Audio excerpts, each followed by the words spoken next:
बिस्मिल्लाहिर्रहमानिर्रहीम। अस्सलाम वालेकुम। आज के बेसिक कॉन्सेप्ट के सेशन में हम सीखेंगे डेरिवेशन ऑफ कोसाइन लॉ।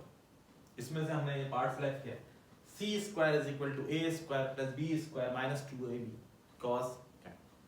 इसको ड्राइव करना सीखेंगे।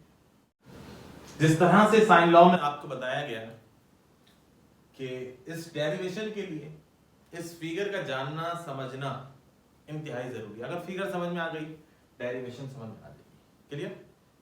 शुरू करेंगे। Consider an oblique triangle. Oblique triangle ऐसा ट्रायंगल जिसमें कोई भी एंगल 90 डिग्री का ना हो। Having sides ABC while alpha beta and gamma are the angle respective. क्या करें? एक ट्रायंगल ले लीजिए। एक ट्रायंगल बना लिया हमने। कौन सा ट्रायंगल है? Oblique triangle. क्यों? कोई भी एंगल 90 का नहीं। ABC, कैपिटल ए के सामने स्मॉल ए, कैपिटल बी के सामने स्मॉल बी, कैपिटल सी के सामने स्मॉल सी। ए पर बनने वाला एंगल अल्फा, बी पर बनने वाला एंगल बीटा और सी पे बनने वाला एंगल गामा। दरअसल ये डेरिवेशन सी स्क्वायर की है। इसी तरीके से अगर आप बी स्क्वायर या फिर ए स्क्वायर को प्रूव करना चाहते हैं तो इसके वर्टिसेस को चेंज कर दें।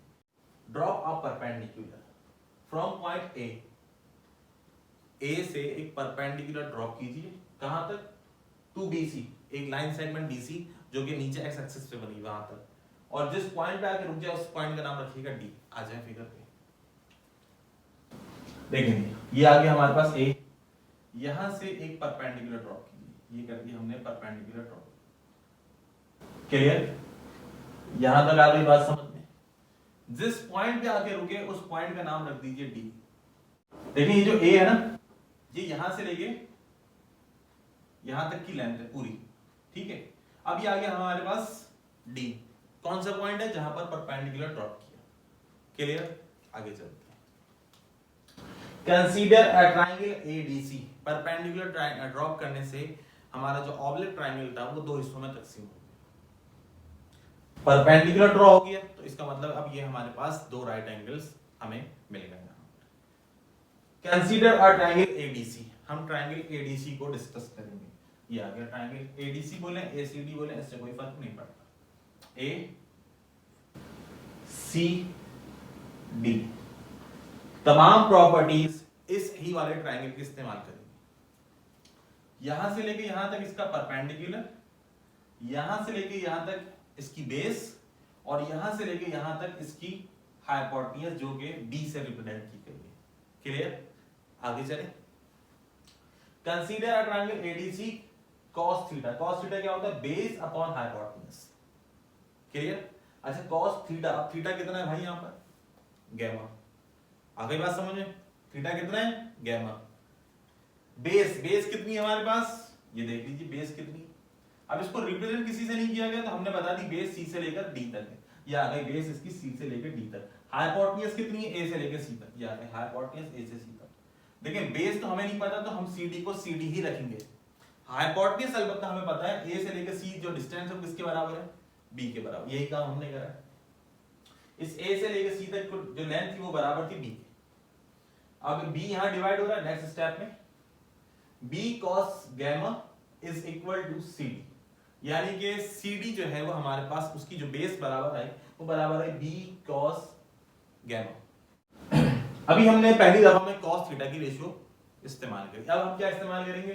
sin theta. अब sin थीटा आपको मालूम है क्या होता है?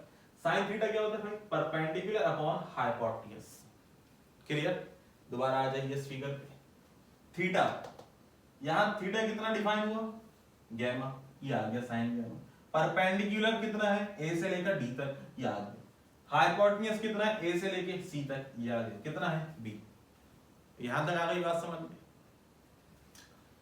साइन गामा A से D, A से C बराबर है B के। ये B यहां पे डिवाइड हो रहा है। नेक्स्ट स्टेप में शिफ्ट कर दीजिए तो हमारे पास A से लेकर D तक का डिस्टेंस आया B साइन गामा।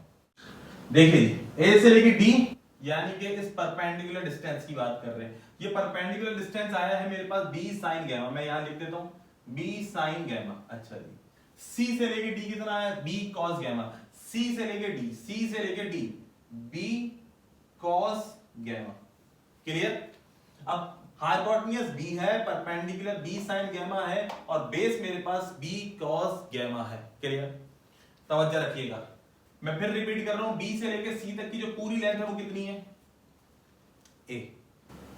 बात ये तो समझ में आ गई ना, बी से लेकर सी तक पूरी लेंथ कितनी है। लेट सपोज, अब मैं आपको समझाने की कोशिश करता हूं, लेट सपोज ये पूरी लेंथ 5 यूनिट्स है, कितनी है, यहां पर एक लाइन मैंने ड्रॉ करी और मैंने आपको बताया अब इस लाइन से लेकर इस पॉइंट तक का जो डिस्टेंस है वो 3 यूनिट्स है। Find the distance between these 2 points, यानी कि इस लाइन से लेके इस पॉइंट तक का डिस्टेंस आप मुझे बता दें। तो ये बहुत मुश्किल काम है क्या, बहुत मुश्किल है, ये तो बहुत आसान काम है।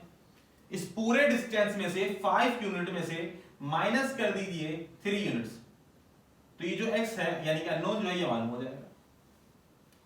यही सब कुछ हम यहां पे करने वाले हैं। आइए जरा देखिए, पूरा डिस्टेंस कितना, b से लेकर c, b से लेकर c, ठीक है जी, किसके बराबर है, b से लेकर d प्लस c से लेकर d।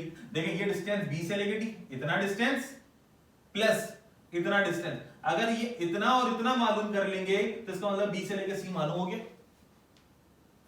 क्या आपको मेरी बात समझ में आ रही है, क्या कहना चाह रहा हूं मैं, ये अर्ज कर रहा हूं कि b से लेकर c ये पूरा डिस्टेंस है, अगर ये डिस्टेंस मालूम कर ले b से d प्लस d से c, तो ये भी तो पूरे डिस्टेंस के बराबर है जनाब। देखिए b से लेकर c बराबर है b से लेकर d प्लस c से लेकर d।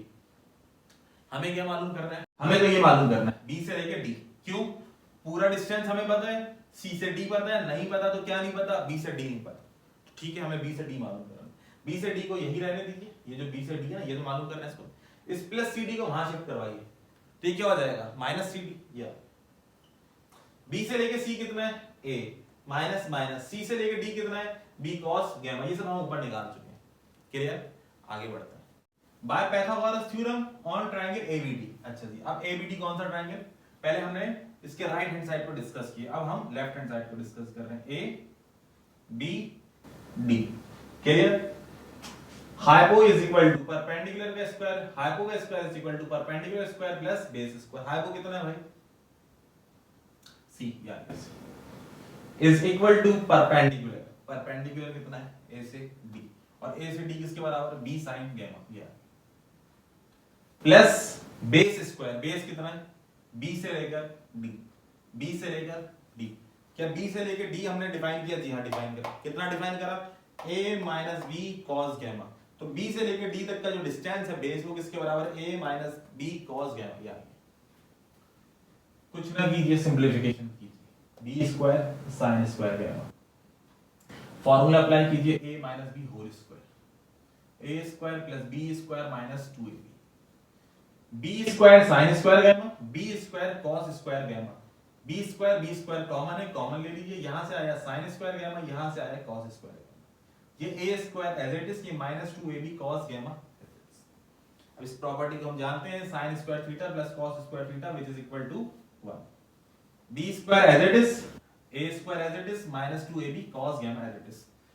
क्या प्रूफ कर दिया हमने, हमने कोसाइन लॉ को ड्राइव कर, b square plus a square minus 2ab cos gamma, इसको हम ऐसे भी लिख सकते हैं, इसको सही करके लिख लीजिए, a square plus b square minus 2ab cos gamma.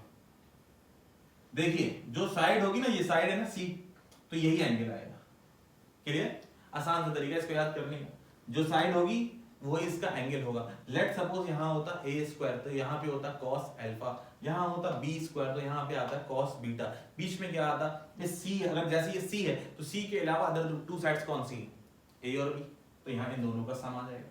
Similarly a square is equal to b square plus c square minus 2bc cos alpha, b square is equal to a square plus c square minus 2ac cos beta. जो side वो angle, जो side वो angle, बहुत आसान तरीका है इसको याद करने का। इस तमाम डेरिवेशन के पीछे अगर सबसे अहम किरदार किसी ने अदा किया है तो इस फिगर ने अदा किया है। आप इस पूरी डेरिवेशन को विदाउट फिगर नहीं समझ सकते। इस फिगर का समझना, इस फिगर का आपने खुद से बार बार प्रैक्टिस करना लाजमी है। ये फिगर देख के भी नहीं समझ में आएगी, अगर मैं डायरेक्ट फिगर ऐसे बना देता तो आपको नहीं समझ में आती। तो स्टेप बाय स्टेप करते जाइए, डेरिवेशन भी स्टेप बाय स्टेप करते जाइए, ऐसे ना फिगर बना लें फिर पूरी डेरिवेशन करना शुरू करें ना, जो जो करते जा रहे हैं वो यहां पर लिखते जाएं, क्लियर। आई होप सो कि आपको कोसाइन लॉ की डेरिवेशन बेहतर अंदाज में समझ में आई।